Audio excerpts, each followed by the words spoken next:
Eh bien, chers amis, je suis très content de vous retrouver comme chaque semaine. Et la semaine dernière, nous avions un sujet intéressant avec les mêmes intervenants qu'aujourd'hui, docteur Patrick Anané Touvier, que je salue, Bonsoir, bonsoir, bon après-midi. Denis Biaye, qui est au Sénégal, Bonsoir. et pasteur Ogouma, qui est au Gabon.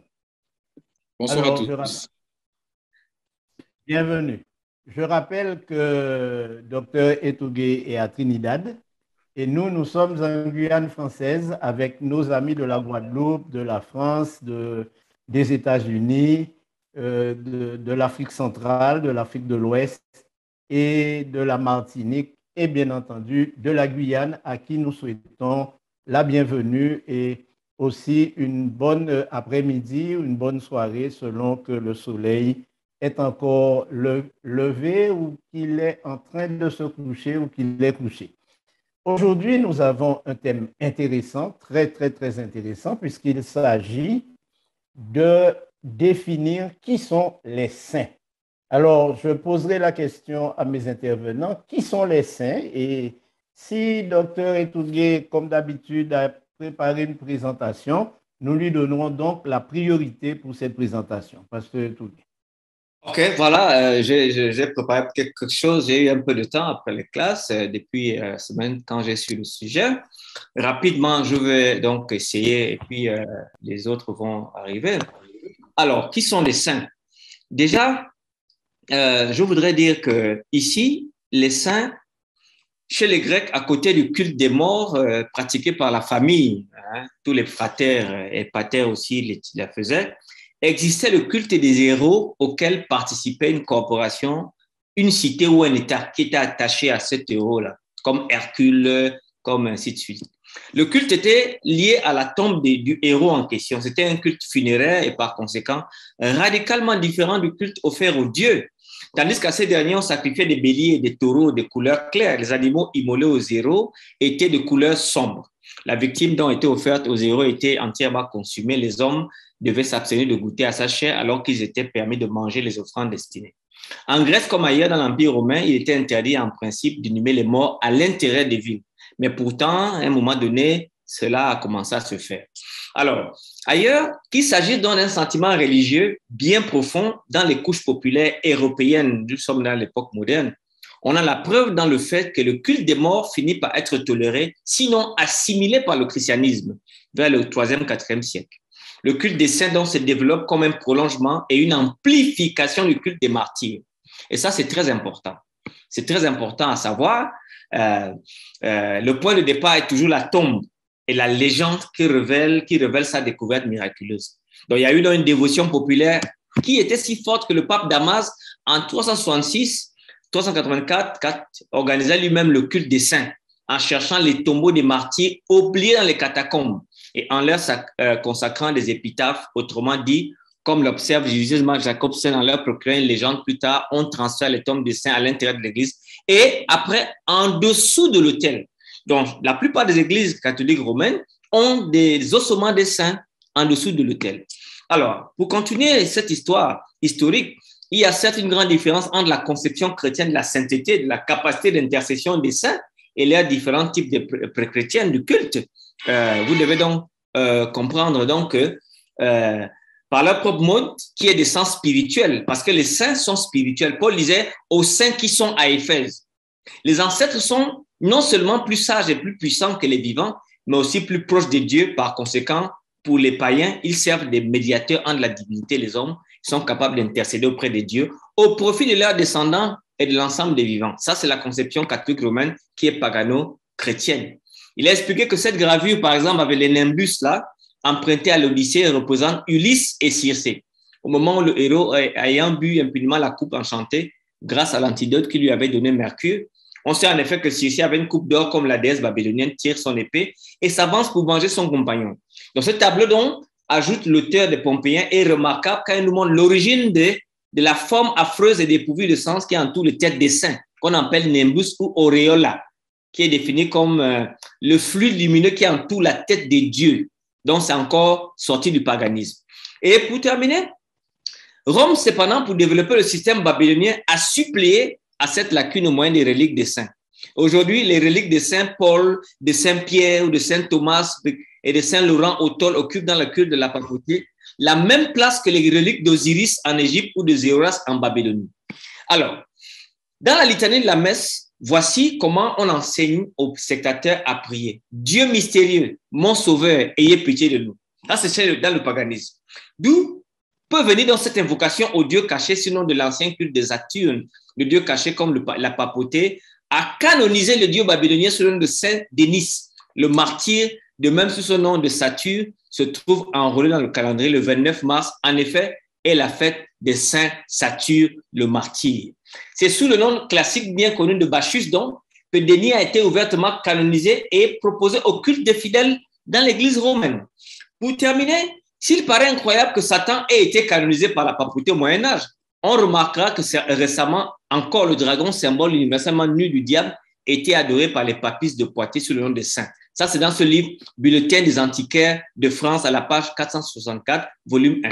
Et pour finir maintenant, d'où peut venir dans cette invocation au Dieu caché, sinon de l'ancien culte de Saturne, le Dieu caché comme la papauté a canonisé le Dieu babylonien sous le nom de Saint Denis le martyr. De même, sous ce nom de Saturne, se trouve enrôlé dans le calendrier, rappelez-vous, le 29 mars, en effet, la fête des saints Saturne le martyr. En fait, dans la sainteté des saints, on nous offre le paganisme habillé en faux Dieu. Merci pour cette présentation. Alors, j'aimerais rappeler que nous traitons la question qui sont les saints. Alors, Dr. Etougué, je vais poser une question. Pourquoi les Grecs avaient-ils des saints? Comme je l'ai dit, pasteur, les saints viennent de l'appartenance de culte des morts et du héros, le héros qui était adoré. Et donc, ce culte des saints donc, voulait dire qu'il y avait une médiation entre Dieu et les hommes. C'est toute cette médiation-là. On prie Dieu à travers les saints. Et donc, ça s'est développé avec ce qu'on a vu dans l'Église catholique. Et comme je l'ai montré, c'est devenu un problème de reliques parce qu'il fallait couper le saint en plusieurs petits ossements que l'on envoyait au temple de tel, et pour qu'on le mettait au-dessus de tel. Et c'est devenu donc toute une affaire dont Luther a beaucoup bataillé avec Textel dans la bataille des reliques. Et on appelle des indulgences aussi parce que, vous savez, ça coûtait cher avoir les ossements d'un saint. Et dans la plupart des églises romaines en Afrique, dans l'autel, il y a toujours l'ossement d'un saint qui est enterré. Donc, alors, il est peut-être aussi intéressant de se poser la question par rapport à l'islam. Denis, est-ce que l'islam reconnaît les saints ou en possède? 124 000 prophètes et sur ces 134 000, il y a 313 qui sont des messagers et parmi ces 313, il y a 23 qui sont mentionnés dans le Coran, mais le Coran considère toutes ces personnes-là comme des personnes étant saintes. Maintenant, dans la Oumma, c'est-à-dire la communauté, il y a un verset du Coran qui dit que Dieu a accordé à chaque communauté un prophète. Donc, c'est dans la sourate 44 et la sourate 35-24 qui montre que Dieu a envoyé dans chaque communauté, dans chaque pays, un saint qui, dans le but d'amener les gens à la crainte de Dieu et à la lumière, de guider ces peuples-là vers la lumière. Denis, il y a une petite question qui vient souvent. Dans les taxis au Sénégal et sur la devanture de certains magasins, on peut voir au-dessus des portes de certaines maisons l'effigie de marabouts, hein, si l'on peut dire, c'est ainsi qu'on les appelle. Quel rapport avec les saints? Oui, dans le langage musulman courant, on les appelle des waliou, c'est-à-dire ce sont des personnes privilégiées par Dieu qui ont été choisies par Dieu pour apporter la lumière. Et c'est pourquoi ici, par exemple, au Sénégal, nous voyons l'effigie de certaines marabouts qui sont dans les taxis, sur les cars et aussi devant les maisons. Donc, ce sont des personnes qui, selon la tradition islamique, ont apporté. N'oublions pas que l'islam s'est développé jusqu'à arriver ici au Sénégal et selon la confrérie Tijania qui a pénétré ici au Sénégal en premier lieu. Et c'est là où certains marabouts ont appris le Coran et sont devenus des experts là-dessus. Et finalement, ils sont devenus, la société les a reconnus comme des walious, c'est-à-dire des personnes privilégiées, des personnes choisies par Dieu pour apporter la lumière au sein de leur communauté. On sait bien que Touba est un lieu sacré, Touba est un lieu saint, et l'imam ou le cheikh qui se trouve à Touba est quelqu'un de bien reconnu. Alors, quelle différence y a-t-il entre ces personnalités que l'on voit sur les taxis et puis ceux qui sont à la tête des grands mouvements Tidjane ou les autres en fait? La tendance ici au Sénégal, il y a le grand marabout du nom de Cheikh Ahmadou Bamba, dont le nom arabisé est Mohammed ibn Mohammed Habib Allah, c'est-à-dire qu'il est venu avec une lumière pour non seulement faire face aux colons, mais aussi libérer le peuple du Sénégal de l'horreur du colonialisme sans se venger de la tyrannie des colons. Donc, il est venu avec beaucoup de calme et son combat, c'est un combat pacifique. Je voulais dire que d'après ses disciples, il les a enseignés à ne pas se venger des colons, mais d'apporter la clarification, la lumière du Coran, de ses écrits qu'on appelle les Hassidas, pour convertir la communauté, l'Europe en quelque sorte. J'ai lu sur l'histoire de ces personnes reconnues comme saintes qu'il a eu l'occasion de marcher sur l'eau, de survivre à des épreuves très grandes. Est-ce que c'est de la légende ou est-ce que cela a à voir avec la réalité? Oui, selon mes recherches sur ce sujet, certaines irréduits musulmans disent que quand Allah subhanahu wa ta'ala choisit un homme pour le faire un waliou, il lui accorde certains privilèges, certaines dons pour faire des miracles et en quelque sorte, on reconnaît ces personnes comme des personnes surnaturelles, que c'est Allah qui les a honorés et Allah les a donné des pouvoirs surnaturels. Par exemple, ici au Sénégal, on entend souvent, selon les récits de certains disciples de ce marabout, Cheikh Ahmadou Bamba, qu'il a marché sur l'eau et aussi qu'il est allé jusqu'au Gabon. Je crois que le pasteur Ogouma, peut-être il a eu un peu d'écho de ça. Donc, le marabout est allé jusqu'au Gabon et il est revenu. Il a été mis en contact avec des djinns et il a converti ces djinns et ces animaux n'ont pas pu le faire du tort. Donc, il y a beaucoup d'histoires racontées autour de ce marabout, mais avec un peu de prudence, continuer à faire des recherches dans ce sens, peut-être nous aurons beaucoup d'éléments à apporter dans le futur. Il m'a été dit aussi, Denis, que beaucoup de personnes en vénération de ces saints leur offrent voitures, maisons et des billets en quantité pour les remercier des grâces qu'elles ont obtenues, mais aussi pour réclamer ces grâces. Ici, dans la communauté sénégalaise musulmane, porte beaucoup d'importance aux saints. Même étant mort, il continue à recevoir comment on appelle ça, des éloges. Par exemple, il y a un marabout récemment, je crois qu'il doit être âgé moins de 15 ans.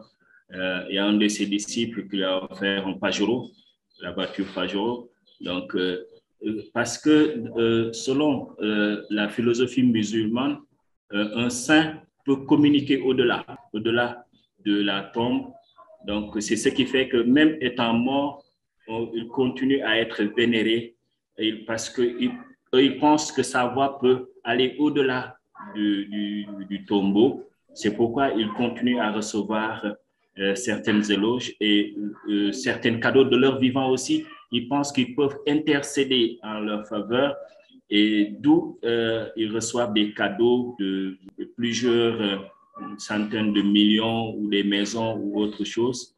Donc ça, c'est typique des cultures, je peux dire, africaines, mais dans d'autres pays, ça varie par rapport à la notion de la sainteté de la personne pour être vénérée. Mais rassurons-nous, le Coran enseigne clairement que les morts ne peuvent pas communiquer avec les vivants. Et là, je peux donner la référence, c'est la sourate 23, à partir du verset 99 jusqu'au verset 112, il interdit catégoriquement de communiquer avec les morts. Merci Denis. Donc je réalise finalement qu'il n'y a pas une grande différence entre certaines croyances de l'islam et le catholicisme, puisque selon l'exposé de Dr Etougué, les saints ont surtout été établis dans le christianisme par l'Église catholique et certaines communautés protestantes. Alors j'aimerais poser aussi la question à Pasteur Oguma. En réalité, est-ce que l'on retrouve les saints ou la pratique de l'adoration des saints dans le judaïsme? Merci beaucoup pour la question. Déjà, il faut souligner que même dans la Bible, l'appellation des saints existe. Et je crois que quand nous lisons le texte, par exemple, de l'Apocalypse, chapitre 18, verset 20, la Bible dit réjouissez-vous, ciel, réjouis-toi sur elle, et vous les saints, les apôtres et les prophètes, réjouissez-vous aussi. Et je pense que le professeur Anani a ajouté d'autres textes dans le chat. 2 Corinthiens chapitre 1, verset 1, Éphésiens 1, verset 1, Philippiens chapitre 1, verset 1. On voit ici, n'est-ce pas, l'apôtre Paul saluer et appeler ce qu'il salue comme étant, n'est-ce pas, des saints. Évidemment, la compréhension de saints ici n'est pas la même que celle prônée par le catholicisme romain. En ce sens que celui qui est saint, ici, c'est celui qui a accepté Jésus-Christ, qui a été sauvé par le sang de Jésus-Christ et qui est dorénavant, n'est-ce pas, disciple et enfant de Dieu. Avant d'aller plus loin, Pasteur Oguma, ce serait peut-être bien que nous essayions de comprendre ce phénomène, parce que c'est un phénomène particulier. Dans les croyances qui ont été évoquées précédemment, et qui sont très lointaines, puisqu'elles datent de plusieurs siècles et de nombreux siècles, la tendance de vénérer des hommes a toujours existé, mais pas sous la même forme. Alors, est-ce que nous pourrions déjà demander à nos intervenants si ils ont une idée du processus? Par quel processus une communauté chrétienne, en l'occurrence l'Église universelle, fait-elle de quelqu'un de mortel, qui est mort d'ailleurs, parce que c'est souvent après la mort que l'on procède à ce genre de choses, quel est le processus que l'on suit? Généralement, il y a canonisation, béatification, le bienheureux qui est reconnu avant sa canonisation. Expliquez-nous le processus. Pasteur Gouma, est-ce que vous pouvez nous parler de la canonisation? Parlant de canonisation, déjà, il faut commencer par la définir. La canonisation, c'est l'étape ou la procédure qui consiste à déclarer une personne sainte. Et cette personne déclarée uniquement par, n'est-ce pas, le pape. Maintenant, quelles sont les étapes de la canonisation? Évidemment, dans le contexte de l'Église catholique romaine, le premier élément, avant d'être canonisé, il faudrait d'abord que la personne soit décédée au moins 5 ans. Il y a des rares exceptions que l'on rencontre, comme le cas du pape Jean-Paul II qui a été, n'est-ce pas, canonisé par le pape Benoît avant, n'est-ce pas, les 5 ans. Mais en général, la personne doit être décédée au moins 5 ans. À 5 ans. Ensuite, un autre critère, c'est que la personne doit avoir mené une vie chrétienne exemplaire. C'est-à-dire que la personne qui doit être canonisée doit avoir fait de son mieux tout au long de sa vie pour se rapprocher des valeurs de l'Évangile. Donc, pour établir ces vertus, un dossier est constitué et la procédure prend la forme d'un procès canonique avec un théologien spécialiste du droit canonique et de l'histoire comme avocat, pour attester, n'est-ce pas, qu'évidemment la personne qui veut être canonisée, qui doit être déclarée sainte par le pape, a vraiment vécu une vie honorable. Parce que n'oubliez pas, quand la personne est canonisée par le pape, elle est considérée dorénavant comme un exemple, un modèle qui mérite, n'est-ce pas, d'être adoré. Et un autre élément très important qu'il faut considérer, c'est que dans le processus de la canonisation, l'un des éléments, c'est qu'il faut que la personne ait réalisé au moins 2 miracles. Je suis là toujours dans le contexte de l'Église catholique romaine. Un seul miracle est considéré pour, n'est-ce pas, la béatification, et un deuxième miracle doit être considéré pour authentifier que la personne mérite d'être canonisée. Donc, voici les quelques éléments que l'on peut citer par rapport à la canonisation. Mais n'oublions pas, la béatification, elle est propre à un secteur, à une église, à une région bien précise. Mais la canonisation, elle est universelle. Lorsque quelqu'un est canonisé, elle est déclarée sainte, elle mérite d'être adorée de manière universelle. Contrairement à la béatification, où la personne mérite d'être adorée, mais dans un temple, dans un lieu bien précis, où on estime que la personne va réaliser des miracles. Je veux juste ajouter rapidement, on ne peut pas être canonisé sans avoir d'abord été béatifié. Docteur, ce serait peut-être bien d'expliquer ce qu'est la béatification. Vraiment, tu sais, je ne sais pas si Tony a regardé quelque chose dessus, mais à mon humble avis, la béatification viendra du latin qui est des béatitudes, tu vois. C'est-à-dire qu'on élève quelqu'un au rang de bienheureux par l'acte de béatification papale. Je pensais que Tony voulait dire. Donc, c'est juste ça. Donc, on a béatifié Jeanne d'Arc après l'avoir canonisé. On a béatifié tel après l'avoir canonisé. Donc, on est en latin, donc c'est beatificare, ce qui veut dire donc c'est élevé au rang de bienheureux. Donc, voilà, c'est juste simplement, il n'y a pas d'autre signification à donner, je pense. Le dictionnaire Wikipédia dit que la béatification est la déclaration par décret pontifical qu'une personne de foi chrétienne a pratiqué les vertus naturelles et chrétiennes de façon exemplaire ou même héroïque. De plus, la reconnaissance d'un miracle obtenu par son intercession suppose que la personne est donc au paradis. Si je comprends bien, selon l'Église catholique, le béatifié est déjà au paradis. Ça, je ne le savais pas. En fait, la béatification, comme le professeur Anélie l'a si bien dit, c'est l'étape qui vient avant la canonisation. Lorsqu'on parle de béatification, on considère la personne comme étant une personne qui mérite l'adoration, mais cette adoration, elle n'est pas universelle, elle est propre à un endroit. On peut, n'est-ce pas, faire la béatification de quelqu'un pour l'Église, par exemple, donne-moi l'expression, le nom de l'Église Sainte-Marie de Libreville. Ça veut dire que la personne mérite d'être adorée à l'Église Sainte-Marie de Libreville, pas dans le monde entier. Maintenant, la seconde étape, c'est la canonisation. Maintenant, quand on est canonisé, ça veut dire quoi? Ça veut dire que l'adoration, elle est maintenant universelle. Quel que soit l'endroit du monde où on se trouve, on peut se trouver en train d'adorer la personne. Donc, la canonisation vient après la béatification. Évidemment, les deux cérémonies sont présidées par le pape. Il est bon de préciser que, d'une part, une seule personnalité dans le monde peut considérer n'importe quel homme qui aurait, selon les avis qui viennent d'être donnés, serait apte ou éligible à être adoré.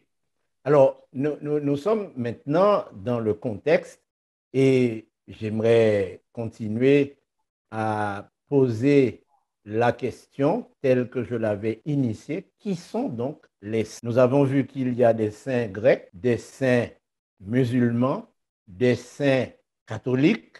Il y a certaines communautés telles que les orthodoxes qui considèrent aussi les saints. D'ailleurs, je veux faire remarquer que dans la religion orthodoxe, assez souvent, Jésus-Christ est noir, contrairement au Jésus-Christ de l'Église catholique. Et puis, il y a les saints tels que la Bible les considère. Quelle définition pourrait-on donner du saint? La question est ouverte. Quelle définition pourrait-on donner du saint avant que nous nous tournions vers les internautes pour savoir quelles sont les questions qui les intéressent? En religion, je vais commencer rapidement. Dans la religion catholique, c'est quelqu'un qui a été jugé digne d'être l'objet du culte du lit, c'est-à-dire, comme a dit le pasteur Tony, c'est un culte qui devient universel. Et donc, les saints également, ça peut être une image religieuse ou un objet même de religion que nous pouvons adorer. Et donc, qui par sa perfection religieuse est jugé, n'est-ce pas, digne d'être l'objet d'un culte, pour être plus précis. Après sa mort, bien sûr, on n'est pas saint pendant sa mort. Mais dans la Bible, tous les chrétiens qui ont reçu Jésus-Christ sont saints par la grâce du Saint-Esprit. Donc, ce n'est pas une attribut qui est donnée à quelqu'un, c'est pour tous les chrétiens qui ont accepté Christ et qui ont reçu le Saint-Esprit, selon Ephésiens 1:13, qui dit que vous avez été scellés par l'Esprit pour le jour de la rédemption.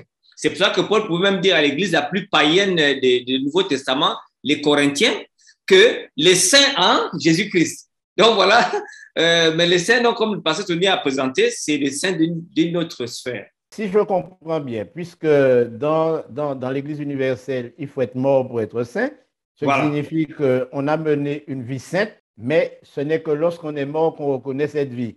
Pas nécessairement une vie sainte, parce que Jeanne d'Arc, par exemple, a été canonisée comme sainte, mais elle a fait de la guerre, mais parce que la guerre qu'elle a faite était une guerre juste qui avait protégé les intérêts catholiques. Elle a même été brûlée comme étant une hérétique. Mais plus tard, quand les enquêtes ont été faites, elle a été donc béatifiée et puis canonisée. La reine d'Espagne a également, n'était pas dans le prélat, mais elle a été béatifiée et canonisée. En fait, ce n'est pas nécessairement… la définition de pasteur Tony est juste, mais on sait qu'il y a des papes même qui ont vécu une très mauvaise vie sur le plan même humain, mais qui ont été béatifiés et canonisés. Les exemples qui ont été pris, Jeanne d'Arc et autres, qui était une guerrière, qui est devenue sainte par la suite. Donc, si on peut être canonisé ou béatifié sans avoir mené une vie sainte, cela voudrait dire que n'importe qui pourrait être un jour considéré comme saint pour peu que quelqu'un atteste. D'ailleurs, on parle d'un procès, on parle d'un jugement. Il y a toute une procédure juridique pour parvenir à cette béatification et ensuite à la canonisation. Mais sur le plan biblique, bien que nous ayons de manière raccourcie dit que le saint est quelqu'un que Dieu considère de manière particulière, pouvons-nous expliquer à nos internautes d'une manière générale ce qu'est un saint selon la parole de Dieu? Pas seulement quelqu'un que l'on considère ou qu'on appellerait saint, mais comment Dieu considère-t-il le saint, sachant qu'il dit lui-même dans sa parole qu'aucun homme n'est juste, que tous ont péché et qu'il n'y en ait aucun qui fasse le bien. Oui, c'est une question très intéressante. Déjà, il faut souligner qu'effectivement, comme vous l'avez si bien dit, nous sommes tous des pécheurs. La Bible dit clairement, car tous ont péché et sont privés de la gloire de Dieu. Donc, en d'autres termes, nous ne sommes pas par nature saints. Au contraire, nous sommes souillés par le péché. Mais maintenant, une fois souillés par le péché, et qu'une fois que nous reconnaissons notre besoin d'un sauveur et que nous nous rapprochons de Jésus, la Bible nous dit bien que le salaire du péché, c'est la mort, mais le don gratuit de Dieu, c'est la vie éternelle en Jésus-Christ. Donc, une fois qu'on accepte Jésus-Christ dans notre vie, alors commence un processus. Un premier processus, nous sommes réconciliés avec Dieu. Deuxième processus, le processus de la sanctification. Donc, Dieu commence à modeler, à changer, à transformer notre vie petit à petit à l'image et à la ressemblance de notre Sauveur. Évidemment, la sanctification n'est pas un processus du tic au tac, c'est un processus de toute une vie, mais dans ce processus de sanctification, Dieu considère déjà celui qui est scellé par le Saint-Esprit, qui a accepté Jésus et qui, par la grâce de Dieu, vit une vie en conforme à sa volonté. Cette personne est considérée comme sainte autant pour moi aux yeux de Dieu. Et à la fin, lorsque Christ reviendra, n'est-ce pas, cette sanctification vécue se matérialisera, n'est-ce pas, par une glorification. En d'autres termes, nos corps mortels seront transformés en corps immortels, nos corps corruptibles en corps incorruptibles. Si je comprends bien, le saint, selon la Bible, n'est pas intrinsèquement pur, n'est pas intrinsèquement non pécheur, c'est-à-dire juste, mais il est déclaré saint parce qu'il accomplit, selon l'Écriture, un certain processus dans sa vie.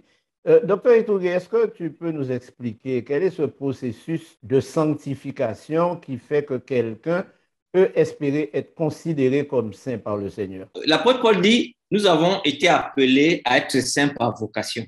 Et il le dit au futur, comme a dit le pasteur Tony. Mais après, il va dire également dans 1 Corinthiens 1:2, à l'église de Dieu qui est à Corinthe, à ceux qui ont été sanctifiés en Jésus-Christ, mais il va encore, dans le même verset, il va dire, appeler à être saints et à tous qui invoquent quelque chose. En fait, la sanctification est un processus qui semble un processus dynamique, très dynamique. Et il va dire dans 2 Corinthiens 1, Paul, apôtre de Jésus-Christ, par la volonté de Dieu, et le frère Timothée à l'église de Dieu qui est à Corinthe, à tous les saints qui sont dans toute la caïs. Donc, en fait, la sainteté dont nous parlons, elle est dynamique, elle est passive, elle est active et elle est future. Alors maintenant, comment cela peut se réaliser? Donc là, c'est là où ça devient étrange. Ça se réalise justement, la sainteté n'est pas parce que je fais que je deviens saint, mais parce que j'accepte quelqu'un dans ma vie et que cette personne me donne un don qu'on appelle le Saint-Esprit en moi. Parce que, pasteur, tu sais, l'église de Corinthe était l'église la plus païenne du Nouveau Testament. D'abord, on disait en grec, corinthianiser, c'était vivre une vie de débauche. Dans l'église de Corinthe, il y avait des gens qui sortaient les femmes de leur père. Il y avait des crises qui avaient, au point où même ils se portaient plein de tribunaux. Mais Paul, malgré ça, appelait ces gens des saints en Jésus-Christ. Donc, en fait, notre sainteté est hors de nous. Elle est en nous et en même temps hors de nous. Voilà une nouvelle qui est très intéressante et qui enlève donc de nous toute la possibilité. Mais maintenant, le pape Jean-Paul II, le pape Wojtyła, le Polonais, il a canonisé 100 personnes. Dans ce sens que c'est lui, en tant que pape, qui donne l'état de sainteté à une personne. Et c'est à ce moment donné que c'est totalement non biblique. Et dans ma présentation, ils ont même canonisé Bacchus, qui était un dieu babylonien païen, en Denis, et ils l'ont mis le 29 mars dans le calendrier chrétien. Donc voilà le grand scandale. Je pense que c'est là où il y a le grand problème. Je comprends bien que si Bacchus a été canonisé, n'importe lequel d'entre nous pourrait être canonisé pourvu que l'on soit dans les petits papiers du pape. Voilà. Là aussi, cela doit attirer notre attention parce que quand nous avons étudié le comportement de la bête, entre guillemets, que nous avons identifié comme la papauté, dans le livre de l'Apocalypse et dans le livre du prophète Daniel, cette autorité, ce système est un système blasphémateur qui s'arroge des droits et vicaire du Fils de Dieu, c'est-à-dire remplaçant du Fils de Dieu. On peut là croire qu'il n'y a plus de doute, il s'agit bien de ce pouvoir identifié comme la bête, la première bête de l'Apocalypse. Alors, j'ai une question encore, Dr. Itugué et Pasteur Oguma. Si la sainteté est un principe dynamique, peut-on se réveiller le matin saint et se coucher païen le soir?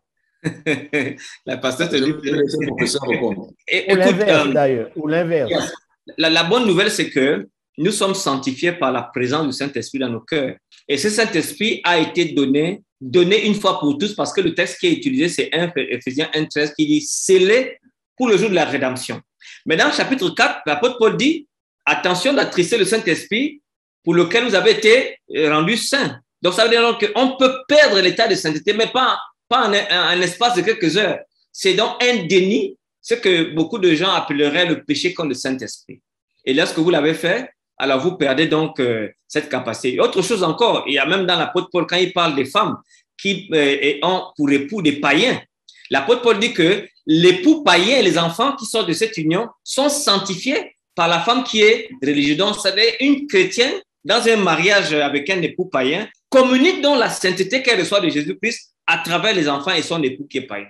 Donc, c'est une relation, on ne peut pas dire mystique, c'est pas peut-être mieux, on peut dire une relation spirituelle très étendue, mais qui me dépasse. Je reconnais là mon ignorance à ce niveau. Nous allons donner la parole à Josué et ensuite à Jean-Claude Litadier. Oui, bonjour à tous. Bonjour, bonjour.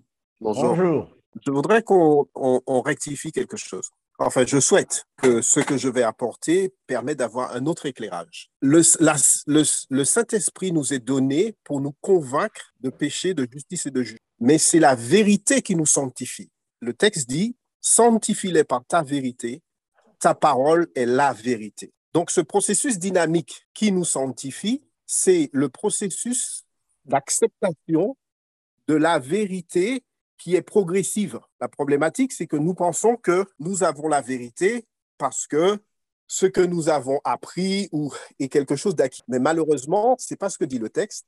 Le texte dit que le sentier des justes va croissant, et croissant comme la lumière jusqu'à son zénith.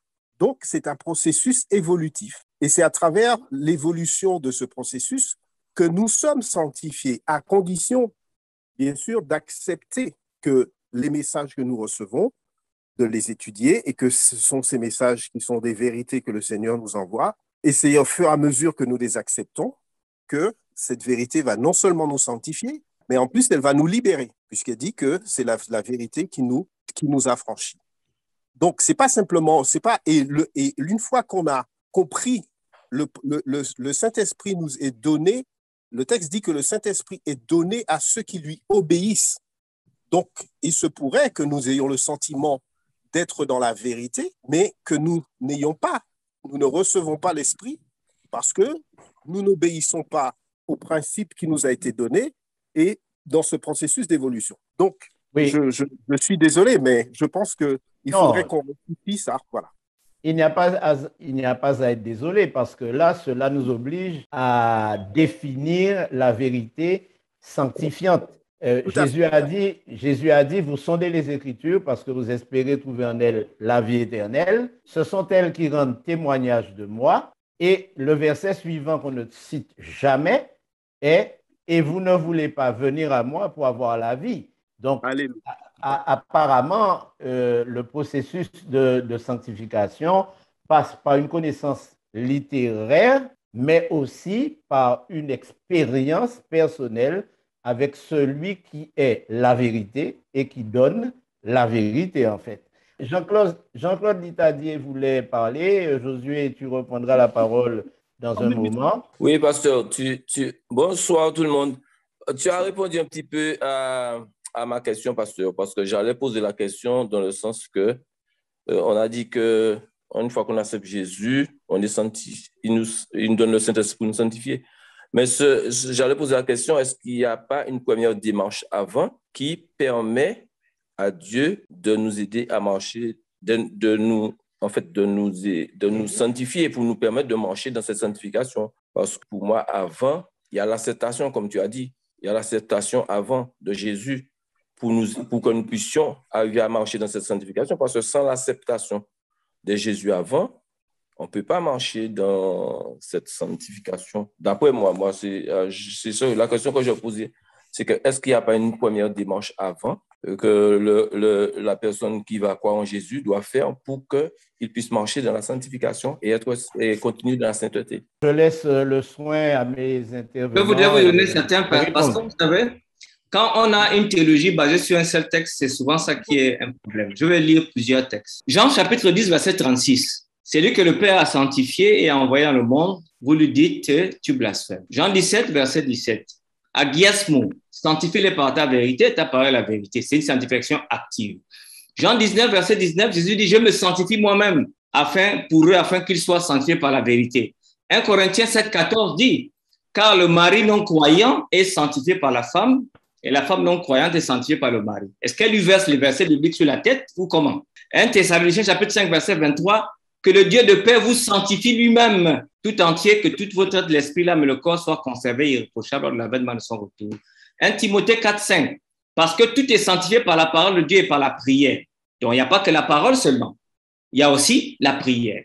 Alors, 2 Thessaloniciens chapitre 2, verset 21, si donc quelqu'un se conserve pur en s'abstenant de ces choses, il sera un vase d'honneur, sanctifié, utile à son maître. Là, maintenant, il y a ce qu'on appelle la sanctification qui est conservée par la discipline chrétienne. Hébreux chapitre 2, verset 11. Car celui qui sanctifie et ceux qui sont sanctifiés sont tous issus d'un seul. C'est pourquoi il n'a pas honte de les appeler tous frères. Donc, tous les chrétiens sont sanctifiés par Jésus-Christ. Ce n'est pas nécessairement parce que je fais bien, je ne couche pas une femme, je ne mens pas, ou je fais des prouesses spirituelles que je suis sanctifié. C'est un don de Dieu. Hébreux chapitre 10, verset 28. Le Fils de Dieu qui aura tenu pour profane le sang de l'alliance par laquelle il a été sanctifié. Même l'alliance elle-même a un objet de sanctification. Et finalement, l'Apocalypse chapitre 22, verset 11. Que le juste qui pratique encore la justice et que celui qui est saint se sanctifie encore. Donc, il y a une responsabilité passive et active. La responsabilité passive, c'est Dieu qui l'a fait. Active, c'est moi qui crois en lui et je maintiens ma relation avec lui. On ne fait pas une théologie sur un verset parce que c'est un aspect de la vérité. La vérité peut être plus croissante encore. Nous allons nous tourner vers Laurence et pour pour connaître la réaction des internautes par rapport au débat qui est très animé et je me réjouis du fait que nous apportions tous ces éclairages qui nous permettront de définir le saint au bout de la fin de l'émission. Bonsoir à tous. En effet, le pasteur Roger a beaucoup de réactions, beaucoup de questions que j'essaie de regrouper par thématique. Tout d'abord, une question et une réaction par rapport à ce que Denis nous disait tout à l'heure concernant les marabouts. Alors, il y a Williams Bell qui se posait la question, est-ce que ces marabouts qui ont reçu des pouvoirs surnaturels, est-ce qu'ils sont adorés comme Dieu? Et où vont les offrandes qui leur ont été attribuées? Alors ça, c'est pour Denis. Alors, nous allons laisser Denis répondre et ensuite nous reviendrons sur les autres questions. Pour répondre à la question, je pourrais dire que non, ils ne sont pas adorés. Ils ne sont pas adorés parce que ces marabouts-là, c'est vrai, ils ont une grande influence au sein de la société ici au Sénégal, mais ils ne sont pas adorés parce que le Coran en tant que tel interdit catégoriquement d'adorer un être humain. Et je peux donner la référence, c'est la sourate 23, le verset 34 qui dit que si vous obéissez à un homme, dans le sens de l'adoration, vous êtes des perdants. Voilà. Mais concernant maintenant les offrandes, ou bien, bon, le plus souvent, ce sont des cadeaux. Les gens leur offrent des cadeaux dans le but d'avoir certains privilèges ou certaines barakas, comme on dit, ou certaines médiations auprès de Dieu. On a suivi, je crois que c'était en 2010, lorsque le président Wade a fait construire la statue de la Renaissance africaine, il y a eu un grand débat au sein des Mourides du Sénégal. Et pour se défendre, le président avait dit, mais regardez, les catholiques, ils ont aussi des saints. Et comment comprendre le fait qu'on n'adore pas ces personnages, mais que leurs photos soient présentes partout dans la vie de ces gens qui les vénèrent, qui les prient? Comment comprendre ce fonctionnement? Oui, il faut comprendre, comment on appelle ça, la mentalité musulmane qui cherche la bénédiction partout. Donc, le musulman veut avoir la bénédiction, c'est pourquoi il va aller vers ces personnes, waliou, c'est le mot arabe, pour acquérir la bénédiction auprès d'eux, parce que selon eux, ils pensent que ces personnes, ce sont les personnes les plus écoutées par Dieu. Donc, ils ont une influence auprès de Dieu, de telle sorte que quand ils vont prier Dieu, Dieu va les écouter et ils vont obtenir satisfaction envers ces personnes. C'est pourquoi ils viennent avec des cadeaux pour essayer, entre guillemets, de leur faire plaisir dans le but que ces derniers intercèdent en quelque sorte auprès de Dieu. Mais en réalité, c'est... Pasteur, je voudrais peut-être ajouter ce que peut-être Denis pouvait ajouter, c'est la géographie musulmane. Vous savez, la géographie musulmane, pour eux, on peut inclure, n'est-ce pas, dans un lieu de culte, dans la mosquée principalement, les tombes des saints, les personnes saintes, comme étant une forme de grâce à la Qibla. C'est-à-dire que la Qibla, c'est cette direction spirituelle où toutes les mosquées doivent regarder vers la Kaaba, vers la Mecque. Cette direction est matérialisée par ce qu'ils appellent la mihrab. Et c'est pour ça que le mois de Ramadan, le mois de jeûne, introduit de son côté une sorte de polarité subjective qui permet aux musulmans de se sentir, n'est-ce pas, appartenir physiquement à la communauté islamique. Donc pour eux, je ne pense peut-être pas qu'ils adorent, mais qu'ils ont ce qu'on appelle une géographie de la sainteté. Voilà ce que je pouvais ajouter pour rapidement aider.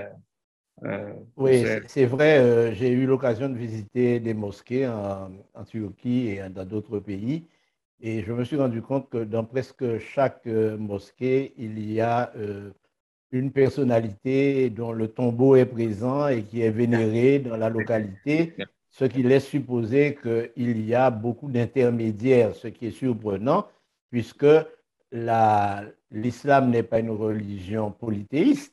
L'islam est une religion monothéiste, mais on a l'impression, malgré tout, que le prophète est presque plus vénéré que Dieu lui-même, Allah lui-même.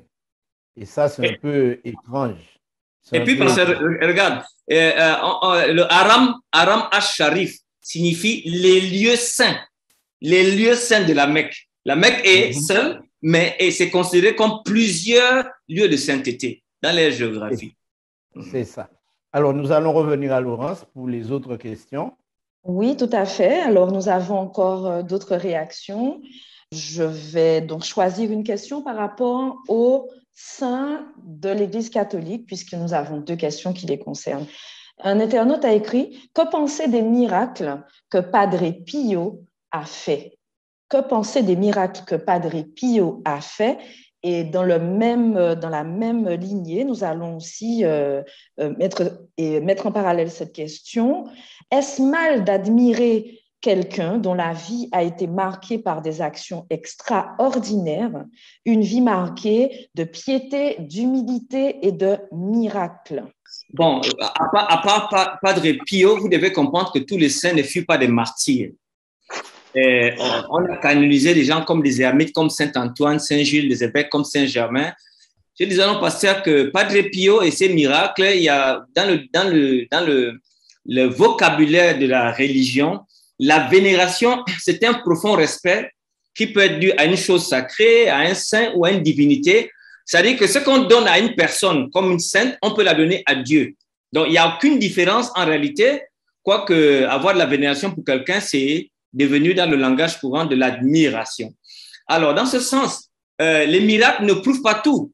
Parce que sinon, à ce moment donné, on aurait été capable d'adorer Simon le magicien ou les prêtres de la cour de Pharaon. Les miracles ne prouvent rien, puisque Satan fait les miracles. Ce qui prouve tout, c'est que nous sommes tous saints et il n'y a pas une personne qui peut s'élever au-dessus de l'autre sur sa sainteté, puisque la sainteté est un don de Dieu. Pour revenir à Padre Pio et les autres, bon, Padre Pio, c'est quelqu'un dont j'ai lu l'histoire. Le fait pour quelqu'un de réaliser un miracle ne signifie pas qu'il réalise ce miracle en relation avec Dieu. La Bible dit que Satan est capable de faire descendre du feu du ciel. Est-ce que l'on peut me dire si quelle personnalité ou quelle personne dans tout le contexte dans lequel nous évoluons est capable de faire descendre du feu du ciel? Bon, les miracles ne sont pas un signe. Jésus-Christ a eu l'occasion d'être interpellé par ses disciples qui lui disent « Mais fais un miracle ». Et Jésus répond « Mais même si je faisais descendre du feu du ciel, même si je faisais un miracle, ils ne me croiront pas pour autant. » Donc, baser sa foi sur des miracles, c'est comme baser sa foi sur des sables mouvants, parce qu'on ne sait pas d'où viennent ces miracles, que lorsque Dieu donne l'évidence que le miracle vient de lui. Et ça, je peux vous dire que nous ne sommes pas totalement conscients du nombre de miracles que Dieu fait et que nous attribuons aux saints ou que nous attribuons à certaines personnes, alors qu'en réalité, c'est Dieu qui les réalise. Retournons à Laurence une nouvelle fois pour savoir s'il y a d'autres questions avant d'aller vers 2 autres questions pour nos intervenants. Williams Bell a réagi par rapport à vos interventions en disant, autrement dit, est-ce que l'Église catholique rend Dieu les saints, c'est-à-dire est-ce qu'elle met les saints au niveau de Dieu, c'est-à-dire est-ce qu'elle décide du salut des saints? Une autre question, faut-il être saint ou être chrétien pour être sauvé? Ici, ce que l'Église catholique a fait, on a donné l'exemple de Bacchus. Bacchus qui était un dieu babylonien qui a été canonisé sous le nom païen d'Énis, dont on a même mis dans le calendrier un jour. Ce que la canonisation fait une déification de quelque chose. Et dans cette déification, le croyant qui va vers la statuette de Marie, qui va vers la statuette d'un saint canonisé, pense donc qu'il y a donc une médiation. Or, la Bible dit qu'il y a un seul médiateur entre Dieu et les hommes, donc c'est de l'idolâtrie déguisée dans l'Église. Maintenant, faut-il être saint pour être sauvé? La Bible dit que non, car tous qui ont cru en moi seront sauvés. C'est Jésus-Christ qui accorde le salut et Dieu seul possède l'immortalité. Et je répète, la sainteté est le fait de Dieu lui-même. Et comme a dit un frère tantôt, c'est également le fait de croire en sa vérité Ça, c'est sur l'aspect actif. Donc, il y a une sainteté passive et active. Mais n'oubliez pas qu'en delà de toute chose, c'est Dieu qui rend quelqu'un saint. Ce n'est pas un pape, ce n'est pas un prêtre. Écoute, Laurent, si tu veux que ton eau minérale soit une eau bénie, tu n'as qu'à prier dessus. Tout est sanctifié par la prière, dit la parole. Donc, tu n'as pas besoin d'aller chez un pasteur ou chez un prêtre en tant que tel. Oui, mais il faudrait peut-être ajouter que la canonisation et la béatification ont pour objet que la personne qui en bénéficie soit adorée. Il n'est pas question seulement d'être admiré. Il n'y a aucun problème à admirer quelqu'un qui fait le bien. Moi, j'ai admiré toutes ces personnalités, catholiques même, qui font le bien. Comme Mère Teresa et bien d'autres. Mais il y a une différence entre adorer et admirer. L'adoration qui est faite au saint est une adoration qui n'est réservée qu'à Dieu lui-même. Or, on ne peut pas adorer un homme et en même temps dire que l'on adore Dieu. Il n'est pas possible puisque Dieu dit « Tu n'adoreras que moi et moi seul ». Donc, il ne faut pas se perdre. Dieu n'apprécie pas l'adoration des hommes, par les hommes, pour les hommes. Dieu est le seul digne de recevoir l'adoration. Donc, les gens qui pensent que admirer, c'est adorer, se trompent, parce qu'on peut très bien admirer quelqu'un sans pour cela lui vouer une adoration, ni même une vénération. Puisque nous avons parlé du Saint-Esprit, et je remercie Josué qui nous a rappelé que le rôle du Saint-Esprit est de convaincre de péché, d'amener l'individu au pied de la croix, de servir de guide dans la vie. Mais pourrait-on définir les différents rôles que joue le Saint-Esprit dans le processus de la sanctification? Je pense que le rôle primordial présenté par la Bible, c'est celui que l'on trouve, n'est-ce pas, dans Jean, nous convaincre de péché, de justice, de jugement, et nous rappeler ce que Jésus nous a dit dans sa parole, nous conduire, n'est-ce pas, dans toute la vérité. Et la vérité, c'est qui? La vérité, c'est Jésus, n'est-ce pas? Je suis le chemin, la vérité et la vie. La vérité, c'est la parole également. Sanctifie-les par ta vérité, ta parole est la vérité. Donc, le Saint-Esprit a ce rôle non seulement de nous conduire vers la vérité, et ce que je dis plus haut, mais il a également le rôle de changer et transformer notre vie à l'image et à la ressemblance de Dieu. Nous permettre ou recréer en nous le caractère de Dieu que nous avons perdu, n'est-ce pas, lors de la chute qu'a connue nos premiers parents et dont nous avons, n'est-ce pas, hérité. Donc, il nous transforme petit à petit, il change notre caractère, il nous modèle, n'est-ce pas, à l'image de Dieu, petit à petit, jusqu'à ce que, comme dit Paul, nous puissions atteindre la statue parfaite du Christ. Romains 15, 16 va dire que ceci, étant sanctifié par l'Esprit Saint, vous avez été sanctifié, vous avez été justifié au nom du Seigneur Jésus-Christ et par l'Esprit de notre Seigneur Jésus-Christ. 1 Thessaloniciens 5, 23 dit que l'Esprit de paix, le Dieu de paix vous sanctifie lui-même. Donc, il y a un rôle. Et dans 2 Thessaloniciens chapitre 2, verset 13, et Paul dit que Dieu vous a choisi dès le commencement pour le salut par la sanctification de l'Esprit. Donc, le Saint-Esprit est l'agent sanctificateur. La parole de Dieu peut être le moyen de la sanctification. La foi de la personne peut être la porte d'entrée pour arriver, parce que, comme a dit un frère, le Saint-Esprit est à ceux qui lui obéissent. Mais obéissent à quoi? Peut-être à la vérité de Dieu. Je rappelle que Jésus a promis le Saint-Esprit pour conduire ses disciples dans la vérité. Et ici, merci parce que ce que tu viens de dire sert parfaitement de transition. Reprenons simplement l'expérience des disciples. Ils ont été choisis par Emmanuel, par le Christ lui-même, en dehors de Judas, on le sait, mais enfin bref, c'est un autre débat. Ils ont été enseignés par lui pendant 3 ans et demi. Ils ont fait des miracles. Est-ce que, au bout des 3 ans et demi, ils avaient atteint la sanctification? Visiblement, leur expérience nous montre que non. Ils n'ont pas été capables de tenir, les 3 disciples n'ont pas été capables de prier à Gethsémanée. Pierre a sorti son épée pour couper l'oreille du centenier. Et leur vie, leur caractère, leur vie n'avait pas subi les modifications qu'elles auraient dû, les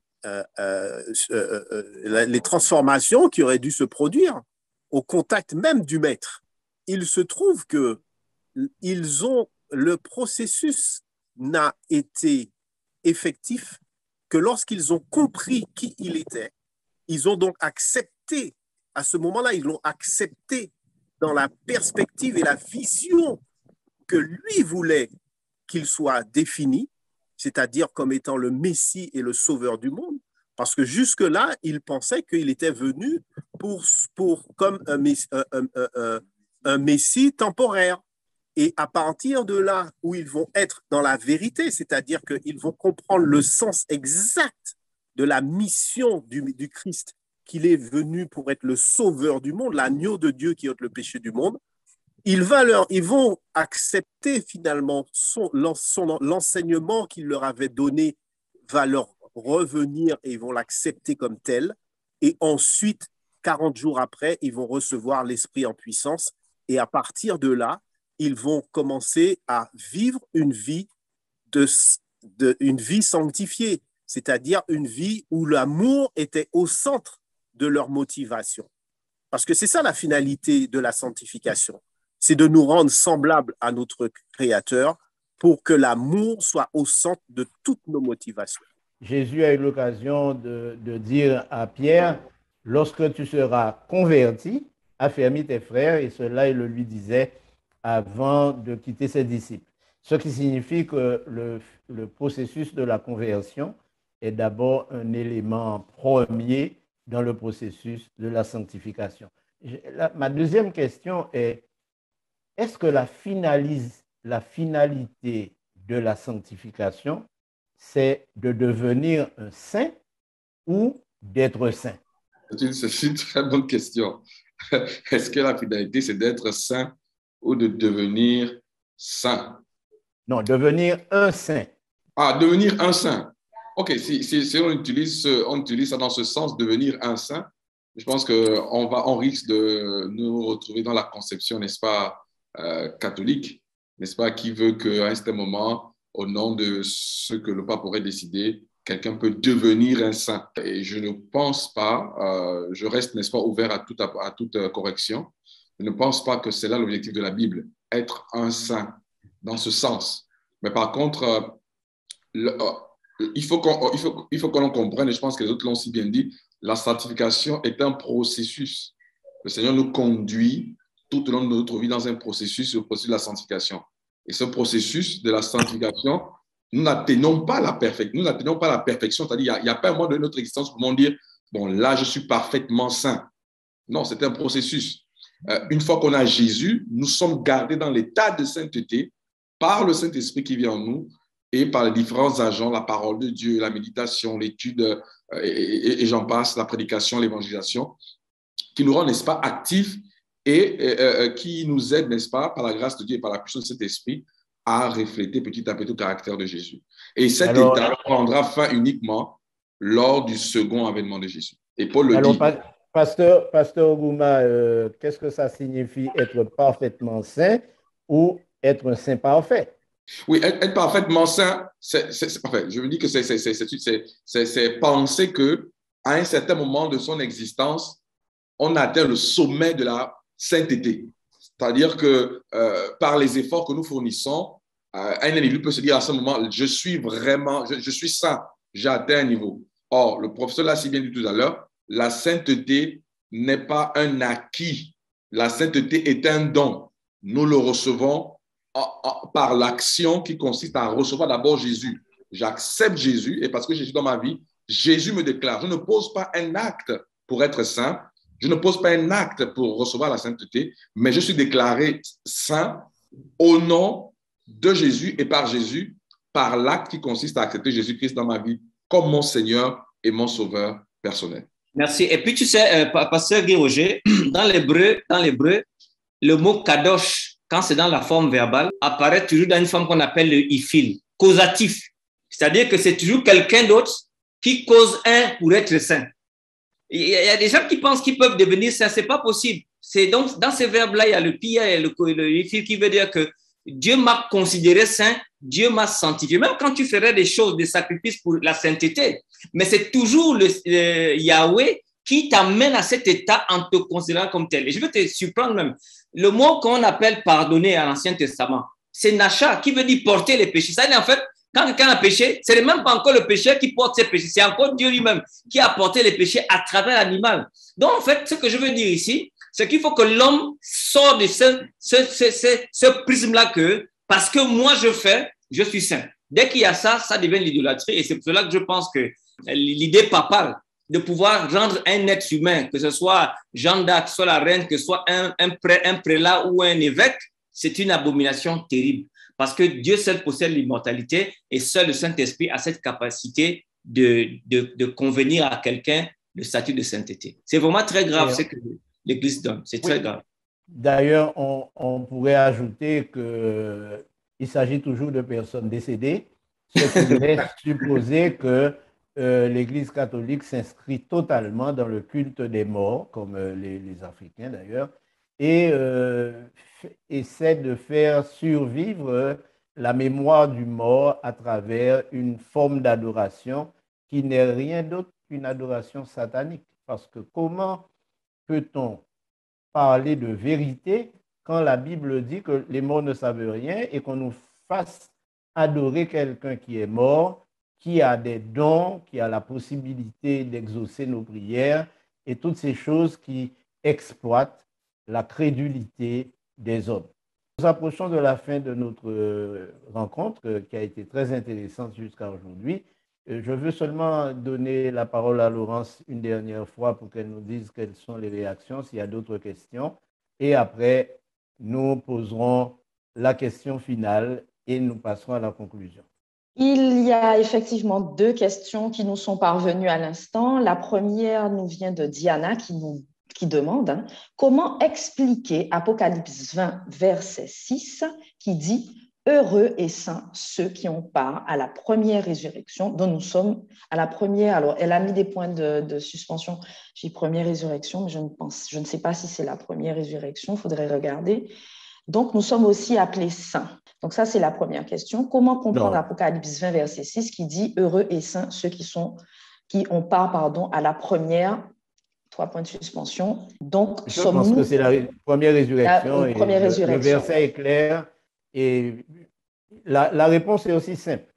Heureux et saints ceux qui ont part à la première résurrection, ça signifie qu'ils sont arrivés, ils sont morts déjà depuis longtemps, ils ressuscitent et ils profitent de tous les attributs que le Seigneur accorde à ceux qui ont mené une existence en rapport avec sa parole et qui vont jouir de l'éternité dans un corps d'incorruptibilité, de sainteté, puisque le processus du péché est terminé. Ici, Makarios et Agios sont des adjectifs, sont atemporels. C'est une bonne idée. Et la bonne idée ici, c'est que si même ils sont saints, ce n'est pas un être humain qui les a rendus saints, c'est encore l'action de Dieu. Le texte est seulement en train de nous dire que c'est une bonne nouvelle et c'est pour des saints qui vont avoir part à la première résurrection, parce que pour eux, il n'y aurait plus de seconde mort, ils seront pour l'éternité avec Dieu. C'est ça ce que le texte c'est tout. Le texte ne nous dit pas ici que bon, Patrick peut être saint et puis il faudrait aller adorer Patrick. Non, le texte ne dit pas ça. Le texte dit seulement c'est un bonheur pour Patrick d'être considéré du point de vue de Dieu comme étant saint. Question suivante. La question suivante nous vient de Emard Félix qui demande est-ce que les catholiques vont-ils en enfer ou au paradis puisqu'ils croient à cette notion de sainteté sur terre? Je pense que nous n'avons pas le droit de dire qui va au ciel, qui va en enfer. Exactement, c'est à Dieu seul. Mais ce que nous pouvons dire, selon 2 Thessaloniciens chapitre 2, à partir du verset 6 à montant, Dieu envoie une puissance d'égarement à ceux qui n'ont pas cru, qui n'ont pas eu l'amour de la vérité.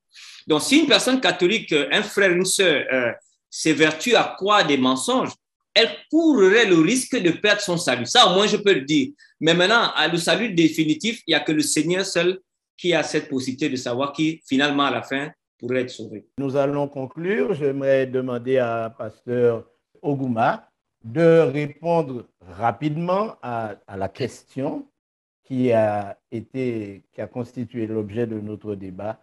Qui sont les saints?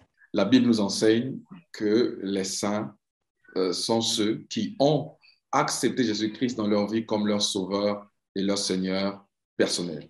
Ce sont des pécheurs avec des faiblesses, mais qui sont sanctifiés, n'est-ce pas, par la réception du Saint-Esprit d'une part et d'autre part par la transformation de leur caractère jour après jour à l'image et à la ressemblance de notre Dieu.